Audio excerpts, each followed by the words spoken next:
in Southwest Florida, there is a fair share of cars that you should just never buy. And what you're seeing right behind me is, without a doubt, one of them. Now, I will be honest, in real life, this vehicle kind of did grow on me. I've seen a dozen of these in real life, and honestly, you just gotta get the right color. But in this game, I don't know. Now, first of all, it's electric, so for starters, you have pretty much no engine sound, no good sounding one at that, and it's a truck, so it's not fast, you know? I mean, it's not the slowest. I'm pretty sure it's the fastest truck inside the game, on stock, by the way. But it caps out at 150 miles per hour, and it will only stay at that speed. See, the thing about electric vehicles in this game, they literally cannot be modified performance-wise, and if you just ever so slightly just try to do something like a race reduction, it actually makes the car slower. Let me show y'all. So the original top speed is 150. As you can see, now we're going about 145. I think that's a 5 mile per hour difference. See, what if I remove this? Okay, never mind. It's literally the same exact top speed. But that's the thing, you know? The top speed literally did not change whatsoever. So sometimes the speed would just stay the same, and sometimes it would even go slower. Plus, there's better trucks inside the game anyway that actually have sound. And plus, charging in this game is really inefficient. So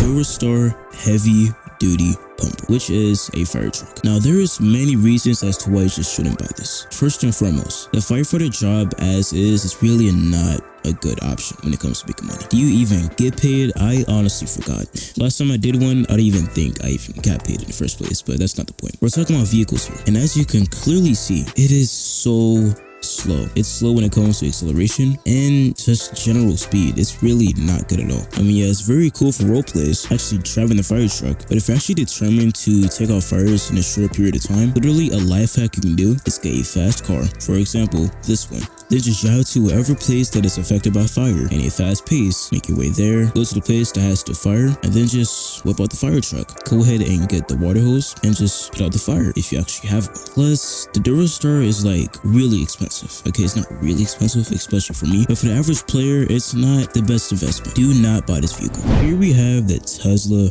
Roadster, another electric vehicle. Now, I will admit, on stock, this vehicle is a beast. It's got pretty good acceleration, a pretty nice look to it, simple, and a 250 mile per hour top speed. It's not bad, but at the end of the day, what we have in this game is called tuning. And since this vehicle is electric, there is not much you can do with it performance-wise, just like with the Cybertruck. It's also pretty expensive. You could literally get a cheaper hypercar, which by the way, literally has a faster stock top speed, and it also has sound. So yeah, I mean, this car isn't the worst, but if you're the type of player who likes tuning, who likes doing races, I just wouldn't recommend this car all the time. Sure, you may find some opponents that are actually like way worse than you, but if you're looking for your first hypercar, I would definitely go for a different option. Next car is the Mazda Miata. Some people are gonna disagree with me for either two reasons. Well, one, it's got these things, and two, when you tune it, it's like really good, but like it's got potential to be a cool sleeper build. But if you got the money, why not just get a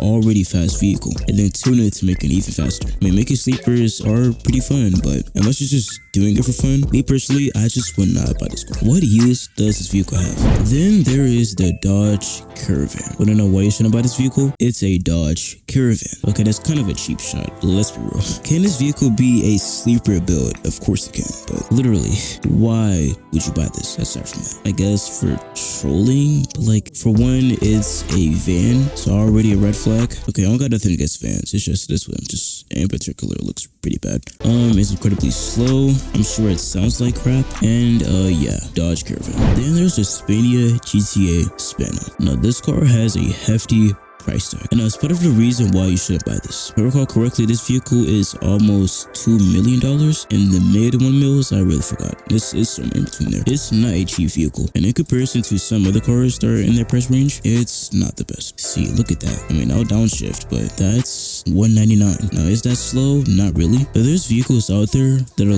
literally almost half the price tag of that vehicle that are literally faster on stock. For example, this car. It's kind of funny. I mean, this car does have a nice engine sound. And